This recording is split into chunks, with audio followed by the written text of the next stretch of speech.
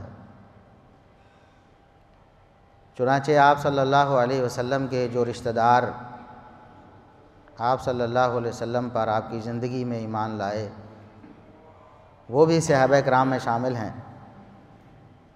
اور دیگر وہ صحابہ کرام جن کا تعلق اسی علاقے یا دور دراز کے علاقے سے تھا، جن کی رسول اللہ صلی اللہ علیہ وسلم سے کوئی خونی یا نسبی یا سسرالی رشتہ داری نہیں تھی، وہ بھی ایمان کی حالت میں آپ صلی اللہ علیہ وسلم سے ملے اور ان کی موت ایمان پر ہوئی، تو وہ بھی صحابہ کرام میں شامل ہیں۔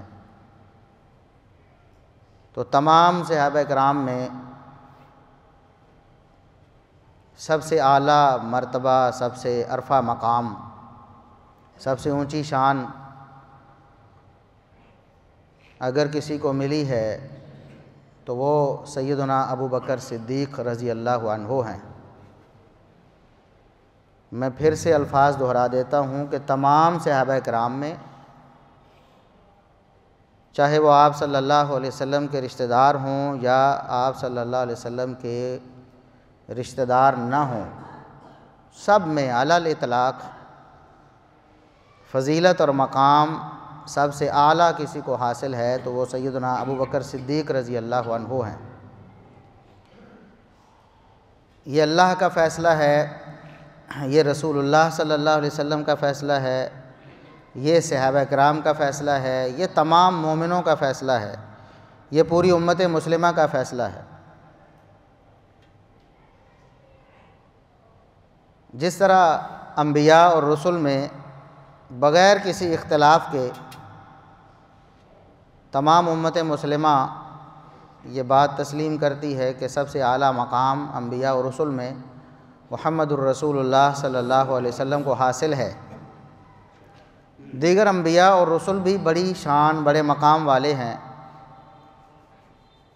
لیکن پہلا نمبر اگر کسی کو ملا ہے تو وہ محمد الرسول اللہ صلی اللہ علیہ وسلم کو۔ اب اگر کوئی بدبخت بیوقوف عیسائی آپ سے یہ کہے کہ آپ محمد صلی اللہ علیہ وسلم کو پہلا نمبر دے کر عیسیٰ علیہ السلام کی توہین کر رہے ہیں، تو یہ اس کی بیوقوفی ہے اور بدبختی ہے۔ عیسیٰ علیہ السلام کی شان، ان کا مقام اپنی جگہ پر، لیکن پہلا نمبر سب سے افضل اور اعلیٰ انبیاء اور رسل میں محمد الرسول اللہ صلی اللہ علیہ وسلم ہے۔ اسی طرح کوئی یہودی آپ کو کہے کہ آپ پہلا نمبر محمد صلی اللہ علیہ وسلم کو دے کر موسیٰ علیہ السلام کی توہین کر رہے ہیں یا ان کی شان کو کم کر رہے ہیں، تو یہ اس کی بدبختی ہے، بدقسمتی ہے۔ موسیٰ علیہ السلام کی شان اور ان کا مقام اپنی جگہ پر، لیکن پہلا نمبر فضیلت میں، مقام میں، شان میں محمد الرسول اللہ صلی اللہ علیہ وسلم کو حاصل ہے۔ اور کوئی مسلمان، کوئی مومن، کوئی کلمہ پڑھنے والا اس میں اختلاف نہیں کر سکتا۔ کوئی یہ نہیں کہہ سکتا کہ مجھے لگتا ہے کہ نعوذ باللہ موسیٰ علیہ السلام کی شان زیادہ ہے، عیسیٰ علیہ السلام کی شان زیادہ ہے۔ نہیں، یہ اللہ اور اس کے رسول کا فیصلہ ہے، اس سے اختلاف نہیں کیا جا سکتا۔ بالکل اسی طرح سیدنا ابو بکر صدیق رضی اللہ عنہ تمام صحابہ کرام سے سمیت آپ صلی اللہ علیہ وسلم کے رشتہ داروں کے تمام صحابہ کرام سے افضل اور اعلیٰ ہیں، پہلے نمبر پر ہیں۔ یہ اللہ کا فیصلہ ہے، یہ رسول اللہ صلی اللہ علیہ وسلم کا فیصلہ ہے، یہ صحابہ کرام کا فیصلہ ہے، سمیت آپ صلی اللہ علیہ وسلم کے رشتہ داروں کے تمام صحابہ کرام کا فیصلہ ہے، اور تمام مومنوں، پوری امت کا فیصلہ ہے، تمام مسلمانوں کا فیصلہ ہے کہ رسول اللہ صلی اللہ علیہ وسلم کے بعد سب سے اعلیٰ مقام، سب سے عرفہ شان سیدنا ابو بکر صدیق رضی اللہ عنہ کو حاصل ہے۔ لہٰذا جو شخص یہ نعرہ مارتا ہے کہ پہلا نمبر کسی اور کا ہے، آپ نے قوالیاں سنی ہوں گی نا، کفر پر مبنی، شرک پر مبنی، بدعت پر مبنی، گناہ پر مبنی، اللہ اور اس کے رسول صلی اللہ علیہ وسلم کی نافرمانی پر مبنی، انہی میں سے ایک قوالی میں کسی اور کو پہلا نمبر دینے کی کوشش کی گئی ہے۔ ویسے قوالی کا مطلب ہی بکواس ہوتا ہے، بکواس۔ تو جو آپ کو سنایا جاتا ہے وہ بھی بکواس ہی ہوتی ہے۔ یہ اللہ، اس کے رسول صلی اللہ علیہ وسلم، صحابہ کرام، اہل بیت اور تمام مومنوں کے فیصلے سے انحراف ہے کہ پہلا نمبر سیدنا ابو بکر صدیق رضی اللہ عنہ کے علاوہ کسی اور کو دے دیا جائے۔ دلیل کیا ہے؟ کہ یہ بات ہم اپنے جذبات سے کہہ رہے ہیں، اپنی طرف سے ایسے ہی ہم لوگوں کو کہہ رہے ہیں کہ پہلا نمبر ابو بکر صدیق رضی اللہ عنہ کا ہے، یا یہ واقعی اللہ، اس کے رسول اور مومنوں اور صحابہ کا فیصلہ ہے؟ تو چند دلائل میں آپ کی خدمت میں عرض کروں گا، آپ نے ذرا غور سے سماعت فرمانا ہے، اور پھر آپ کا فرض بھی ہے ایک مسلمان اور مومن کا کہ رسول اللہ صلی اللہ علیہ وسلم کی نصیحت اور وصیت بھی ہے۔ بلغوا عنی ولو آیہ، میری طرف سے اگر ایک بات بھی آپ کو معلوم ہو گئی ہے، آپ کے علم میں آ گئی ہے، آپ کو سمجھ آ گئی ہے، تو آپ پر فرض اور لازم ہے کہ آپ دوسرے لوگوں تک پہنچائیں، ایسے لوگوں تک جن کو اس بات کا علم نہیں ہے، وہ بولے بالے ہیں، بے علمی میں اگر وہ ایسی بات کر رہے ہیں، ایسا عقیدہ رکھ رہے ہیں، یا جہالت کی وجہ سے رکھ رہے ہیں، یا ہٹ درمی کی وجہ سے رکھ رہے ہیں، تو آپ پر فرض اور لازم ہے کہ آپ رسول اللہ صلی اللہ علیہ وسلم کی تعلیم ان تک پہنچائیں۔ میں جو دلائل عرض کروں گا وہ امت مسلمہ کے نزدیک ان کتابوں سے جن کتابوں کی تمام احادیث رسول اللہ صلی اللہ علیہ وسلم سے ثابت ہیں اور تمام امت مسلمہ کا اتفاقی فیصلہ ہے۔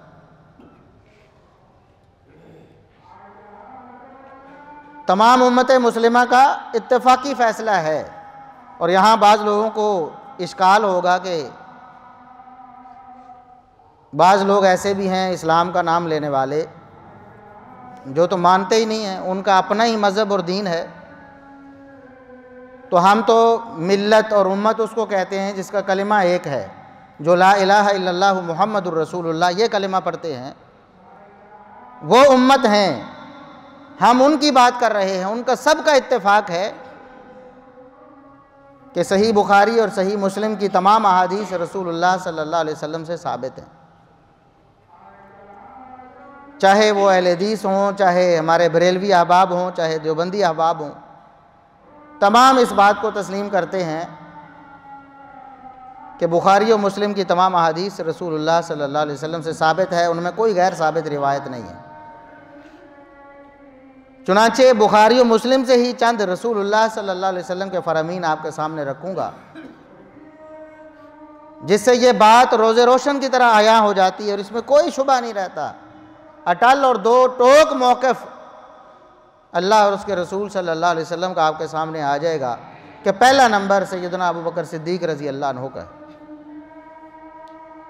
اور یہ باتیں رسول اللہ صلی اللہ علیہ وسلم نے اس وقت فرمائیں جب آپ صلی اللہ علیہ وسلم زندگی کے آخری ایام میں دنیا چھوڑ کر جا رہے ہیں، اس وقت آپ صلی اللہ علیہ وسلم آخری عمر میں ابو بکر صدیق رضی اللہ عنہ کے فضائل، ان کی شان مقام پہلے بھی آپ سماعت فرما چکے ہیں۔ ان کے عمومی فضائل یا ان کے جو دین کے کارنامے ہیں وہ آج میرا موضوع نہیں ہے۔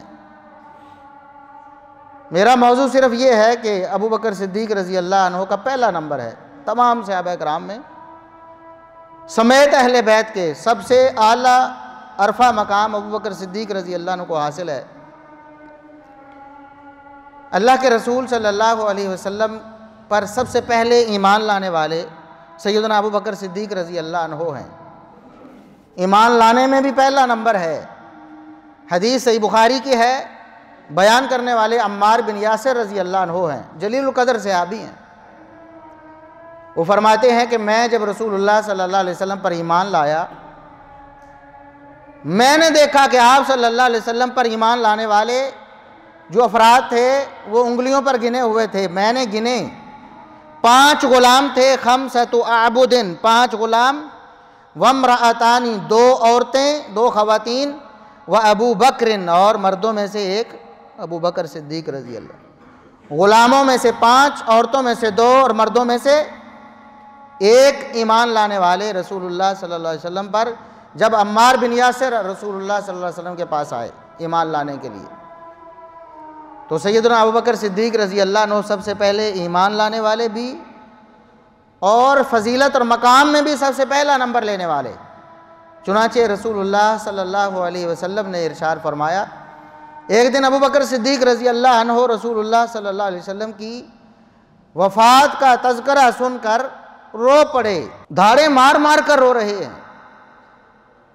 تو رسول اللہ صلی اللہ علیہ وسلم نے ان کو تسلی دی، ان کی حوصلہ افزائی کے لیے یہ ارشاد فرمایا کہ ابوبکر رونا بند کیجئے، ان امن الناس فی صحبتہ ومالہ ابو بکر، اس کائنات میں سب انسانوں میں سے میرے اوپر اپنی جان اور مال کے اعتبار سے کسی نے سب سے بڑھ کر احسان کیے ہیں تو ابوبکر تم ہو۔ ابوبکر تمہارے جتنے احسانات جان و مال کے اعتبار سے میرے اوپر کسی انسان نے نہیں کیے۔ تو سب سے پہلا نمبر کس کا ہے؟ جو رسول اللہ صلی اللہ علیہ وسلم پر سب سے زیادہ جان وارتا ہے، سب سے زیادہ مال قربان کرتا ہے، سب سے زیادہ احسانات کرتا ہے، اس کا پہلا نمبر ہے نا۔ اور یہ فرمانے والے کون ہیں؟ رسول اللہ صلی اللہ علیہ وسلم خود۔ یہ فیصلہ صحابہ کرام نے نہیں کیا کہ آپس میں دیکھ کر فیصلہ کیا ہو کہ ابو بکر کے احسانات زیادہ ہیں، نہیں، رسول اللہ صلی اللہ علیہ وسلم نے خود فرمایا کہ میرے اوپر جان و مال کے اعتبار سے سب سے زیادہ احسان ابو بکر نے کیا ہے۔ اور پھر رسول اللہ صلی اللہ علیہ وسلم نے انہی ایام میں، آخری ایام میں ارشاد فرمایا صحابہ کرام کو کہ مسجد نبوی میں اپنی سہولت کے لیے لوگوں نے دروازے کھولے ہوئے ہیں، جس کا گھر ساتھ لگتا تھا اس نے دروازہ مسجد میں کھول لیا کہ دروازہ کھولے اور مسجد میں آ جائیں فوراً۔ فرمایا میرے علاوہ جتنے دروازے کھلے ہوئے، میرے حجرے کا دروازہ ہے، اس کے علاوہ جتنے دروازے مسجد نبوی میں کھلے ہوئے ہیں سب بند کر دیے جائیں سوائے ابو بکر کے دروازے۔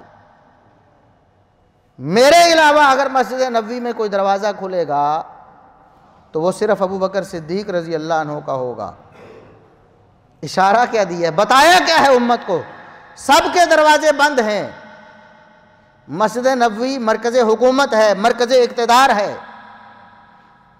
مرکز اقتدار میں محمد الرسول اللہ صلی اللہ علیہ وسلم کے ساتھ کسی کا دروازہ کھلے گا تو وہ ابو بکر صدیق رضی اللہ عنہ کا ہوگا، کیونکہ پہلا نمبر رسول اللہ صلی اللہ علیہ وسلم کے بعد ابو بکر صدیق رضی اللہ عنہ کا ہے۔ صحیح بخاری کی حدیث ہے، اور آپ صلی اللہ علیہ وسلم نے صرف اسی پر اکتفا نہیں کیا، واضح طور پر بھی بتا دیا کہ میرے بعد کون ہوگا؟ ابو بکر۔ صحیح بخاری کی حدیث ہے، ایک عورت آتی ہے، جبیر ابن مطعم رضی اللہ عنہ حدیث بیان کرتے ہیں، ایک عورت آتی ہے رسول اللہ صلی اللہ علیہ وسلم کو اپنا مسئلہ پیش کرتی ہے، دور دراز سے سفر کر کے آئی ہے، تو رسول اللہ صلی اللہ علیہ وسلم فرماتے ہیں کہ بی بی تم بعد میں آنا، اپنے کام اپنے مسئلے کے حل کے لیے تم بعد میں آنا۔ تو وہ عورت عرض کرتی ہے اللہ کے رسول ان جئت ولم اجد کا، اگر میں آؤں کبھی، بہت دور دراز سے آنا ہے، پتہ نہیں دوبارہ آنا مقدر ہوتا ہے کہ نہیں، اگر کبھی مجھے موقع مل جائے دوبارہ آنے کا اور میں اتنا لمبا سفر کر کے آؤں اور آ کر دیکھوں کہ آپ موجود نہیں ہیں، صحیح بخاری کے الفاظ ہیں کأنہا ترید الموت، اس عورت کی مراد تھی کہ آپ اللہ کے ہاں چلے جائیں، آپ دنیا چھوڑ جائیں، میں آؤں۔ اس وقت تو کمیونیکیشن کے کوئی ذرائع فون کر کے تو نہیں پتہ کیا جا سکتا تھا کہ رسول اللہ صلی اللہ علیہ وسلم موجود ہیں کہ نہیں ہیں۔ اگر میں آؤں اور آ کر یہ دیکھوں کہ آپ دنیا سے چلے گئے ہیں تو میں کیا کروں؟ پھر اپنا مسئلہ کس کے پاس پیش کروں؟ اپنا معاملہ کس سے حل کرواؤں؟ تو رسول اللہ صلی اللہ علیہ وسلم نے فرمایا اِن لَمْ تَجِدِینِی فَأْتِی أَبَا بَکْرٍ، اگر تم آؤ اور میں دنیا میں موجود نہ ہوں تو کس کے پاس آنا ہے؟ ابو بکر کے پاس آنا ہے۔ کس کے پاس آنا ہے؟ ابو بکر کے پاس آنا ہے۔ تو پہلا نمبر کس کا ہوا؟ رسول اللہ صلی اللہ علیہ وسلم کے بعد ابو بکر صدیق رضی اللہ عنہ کا۔ فرمایا کس نے؟ بتایا کس نے؟ خود رسول اللہ صلی اللہ علیہ وسلم۔ میں پھر عرض کر دوں کہ یہ ایک دو موقع نہیں تھے، رسول اللہ صلی اللہ علیہ وسلم نے متواتر بار بار امت کو بتایا ہے کہ میرے بعد ابو بکر ہوں گے، میرے بعد ابو بکر ہوں گے۔ چنانچہ جب بھی کوئی مسئلہ پیش آتا، اپنی حیات مبارکہ میں بھی رسول اللہ صلی اللہ علیہ وسلم سب سے مقدم سیدنا ابو بکر صدیق رضی اللہ عنہ کو رکھتے تھے، سب سے مقدم، سب سے پہلا مشورہ، سب سے پہلی بات سیدنا ابو بکر صدیق رضی اللہ عنہ سے۔ اگر کہیں لے کر جانا ہے، سب سے پہلے ابو بکر صدیق رضی اللہ عنہ کو لے کر جانا ہے۔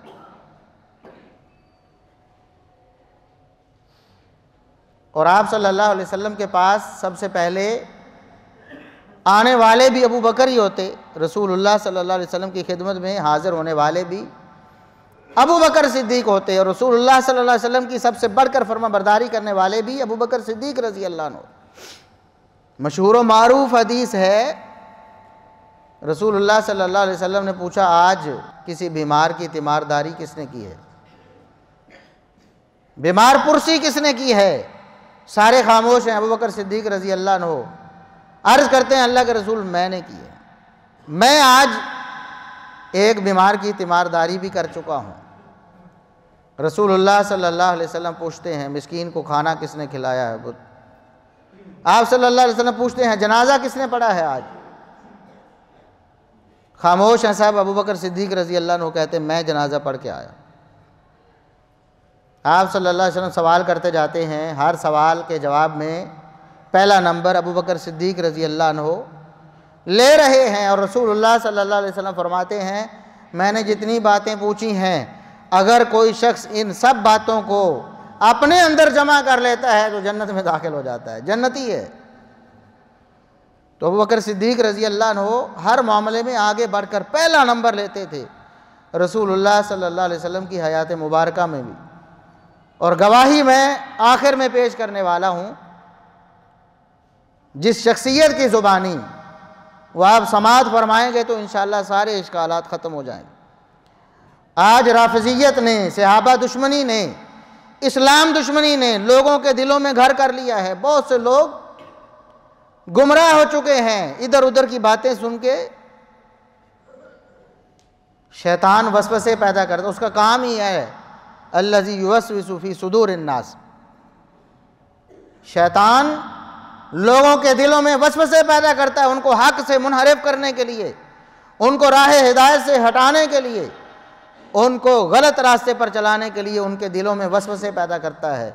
اور قرآن کہتا ہے کہ یہ جو خناس ہوتا ہے نا، جو لوگوں کے دلوں میں وسوسے پیدا کرتا ہے، من الجنۃ والناس، ایک تو جنوں میں سے یعنی جو ہمیں نظر نہیں آتے، شیطان جس کو ہم شیطان سمجھتے ہیں، قرآن فرماتا ہے والناس، لوگوں میں سے بھی کچھ شیاطین ہیں، انسانوں میں سے بھی کچھ شیاطین بن چکے ہیں، ان کا کام بھی یہ ہے لوگوں کے دلوں میں وسوسے پیدا کر کے ان کو حق سے منحرف کرنا، حق سے ہٹا دینا، حق سے دور کر دینا۔ کوئی ایک آدھ بات لیں گے، اس کو ایسے انداز میں لوگوں کے سامنے پیش کریں گے کہ ان کو شکوک و شبہات میں مبتلا کر دیں گے۔ مثال کے طور پر سیدنا ابو بکر صدیق رضی اللہ عنہ کی دشمنی میں ان کی شان اور مقام کا انکار کرنے کے لیے سیدنا علی المرتضیٰ رضی اللہ عنہ کی کوئی شان لے کر اس کو ایسے انداز میں پیش کریں گے کہ شاید سیدنا ابو بکر صدیق رضی اللہ عنہ کی جو شان ہے ہی کوئی نہیں۔ یہ ایسے ہی ہے جیسے کوئی بدبخت موسیٰ علیہ السلام کی شان بیان کر کے محمد الرسول اللہ صلی اللہ علیہ وسلم کی شان ان سے کم کرنے کی کوشش کرے۔ صحیح بخاری میں ہی حدیث ہے کہ رسول اللہ صلی اللہ علیہ وسلم نے فرمایا قیامت کا دن ہوگا، مجھے اللہ نے بتا دیا ہے کہ قیامت کے دن یہ معاملہ میرے ساتھ ہوگا، سور پھونکا جائے گا، سارے لوگ بے ہوش ہوں گے، جب ہوش میں آئیں گے نا تو سب سے پہلے میں ہوش میں آؤں گا، سب سے پہلے میں ہوش میں آؤں گا اور دیکھوں گا کیا کہ موسیٰ علیہ السلام پہلے ہی اللہ کے عرش کے پاس کھڑے ہیں، یعنی محمد الرسول اللہ صلی اللہ علیہ وسلم سے بھی پہلے ادھر کھڑے ہیں عرش کے پاس۔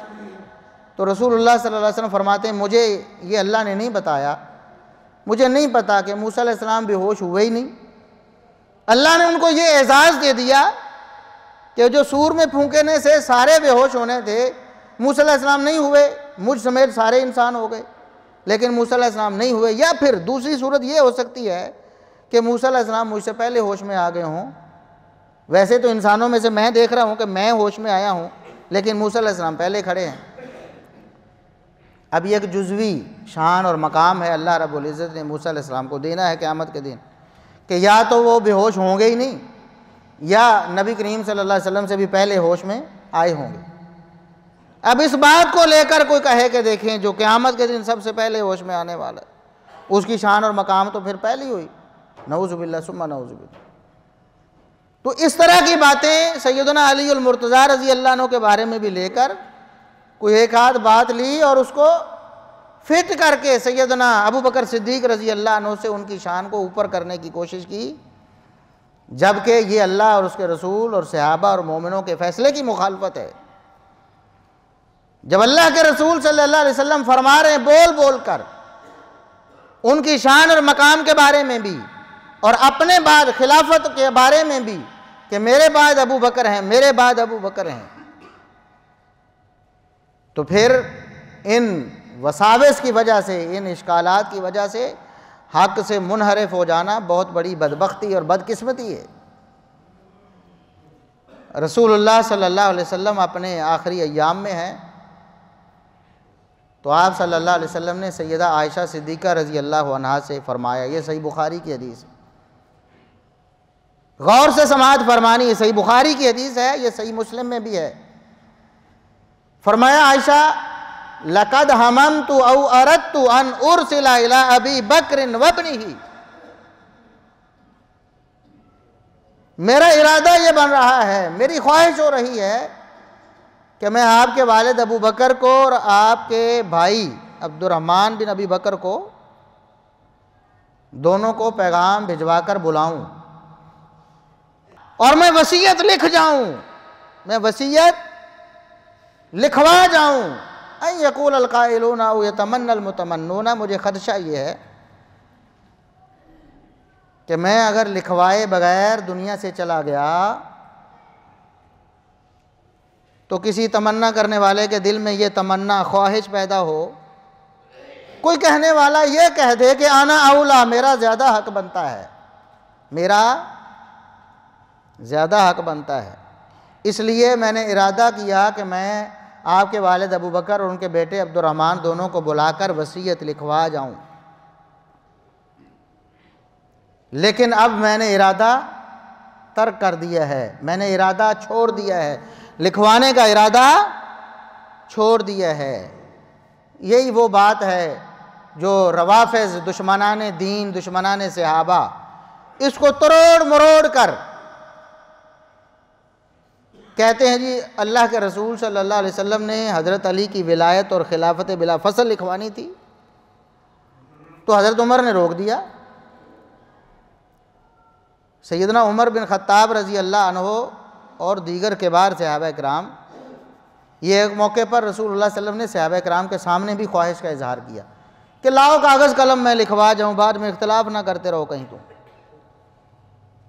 تو سیدنا عمر بن خطاب رضی اللہ عنہ نے کہا کہ اللہ کے رسول صلی اللہ علیہ وسلم اس وقت سخت تکلیف میں ہیں، لکھوانا کوئی ضروری ہے، آپ اس تکلیف میں ہیں۔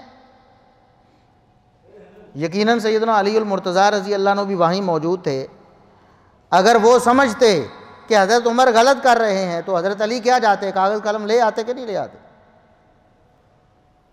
لے آتے نا کاغذ قلم، لکھنا پڑھنا بھی جانتے تھے، کہتے اللہ کے رسول یہ اگر نہیں لکھ رہے، نہیں لکھوا رہے تو مجھے لکھوائیں، میں لکھتا ہوں۔ لیکن سیدنا علی رضی اللہ عنہ نے بھی سیدنا عمر فاروق رضی اللہ عنہ کے فیصلے کی موافقت کی ہے کہ جا کر کاغذ قلم نہیں لائے۔ ان کا بھی وہی موقف تھا جو عمر بن خطاب رضی اللہ عنہ کا تھا کہ ہمیں پتہ ہے کہ رسول اللہ صلی اللہ علیہ وسلم نے ہمیں کیا تعلیمات دیں اور ہم ان پر عمل کریں گے بغیر لکھوانے کے۔ اور یہی خواہش رسول اللہ صلی اللہ علیہ وسلم کے دل میں پھر آتی ہے اور سیدہ عائشہ رضی اللہ عنہا سے فرماتے ہیں کہ میں نے ارادہ کیا کہ آپ کے والد ابو بکر کو اور آپ کے بھائی عبد الرحمن بن ابی بکر کو بلا کر وصیت لکھوا دوں، تاکہ کل کو کوئی اور جو حقدار نہیں ہے وہ یہ نہ کہے کہ میرا حق بنتا ہے۔ لیکن اب میں نے ارادہ ملتوی کر دیا. صحیح بخاری صحیح مسلم کے الفاظ ہیں. اصح الکتب بعد کتاب اللہ تعالی، سب سے صحیح ترین کتابیں صحیح بخاری اور صحیح مسلم ہیں ساری امت مسلمہ کے نزدیک. رسول اللہ صلی اللہ علیہ وسلم کیا فرماتے ہیں؟ میں نے ارادہ کیا کہ میں لکھوا جاؤں تاکہ بعد میں کوئی اور بندہ یہ نہ کہے کہ میرا زیادہ حق بنتا ہے، لیکن اب میں نے ارادہ ملتوی کر دیا ہے. کیوں؟ رسول اللہ صلی اللہ علیہ وسلم کے الفاظ نہ ہو تو میں ذمہ دار. رسول اللہ صلی اللہ علیہ وسلم نے فرمایا میں نے لکھوانے کا ارادہ ترک کر دیا ہے، اس لیے کہ یأبی اللہ والمؤمنون الا ابا بکر. مجھے اس بات کا یقین ہو گیا ہے کہ میرے بعد نہ اللہ نے ابو بکر کے علاوہ کسی کو قبول کرنا ہے اور نہ مومنوں نے میرے بعد ابو بکر کے علاوہ کسی کے ہاتھ پر بیعت کرنی ہے، اس لیے مجھے لکھوانے کی ضرورت نہیں ہے. تو رسول اللہ صلی اللہ علیہ وسلم نے کیا فرمایا؟ اللہ کا فیصلہ کیا ہے کہ محمد الرسول اللہ صلی اللہ علیہ وسلم کے بعد پہلا نمبر کس کا ہے؟ ابو بکر صدیق رضی اللہ عنہ کا. مومنوں کا فیصلہ کیا ہے؟ مومنوں کا فیصلہ کیا ہے؟ رسول اللہ صلی اللہ علیہ وسلم نے فرمایا ہے جو مومن ہے اس کا فیصلہ یہی ہے کہ پہلا نمبر ابو بکر کا ہے. جو منافق ہے جو چاہے اپنا فیصلہ کرتا رہے. یہ ہمارا ایمان ہے، یہ ہمارا دین ہے، یہ ہمارا عقیدہ ہے کہ رسول اللہ صلی اللہ علیہ وسلم کا فرمان کبھی غلط ہو سکتا اور آپ کے فرمان کو نہ ماننے والا مومن نہیں. کیونکہ اللہ رب العزت نے قرآن میں فرمایا ہے سورہ احزاب میں وَمَا كَانَ لِمُؤْمِنٍ وَلَا مُؤْمِنَةٍ إِذَا قَضَى اللَّهُ وَرَسُولُهُ أَمْرًا أَن يَكُونَ لَهُمُ الْخِيَرَةُ مِنْ أَمْرِهِمْ. کسی مومن مرد یا عورت کو یہ گنجائش نہیں ہے، اس کے پاس یہ آپشن نہیں ہے کہ اللہ اس کے رسول کے فیصلے کے بعد اپنی مرضی سے کوئی اور فیصلہ کرتے رہیں. کسی مومن کے پاس یہ گنجائش نہیں.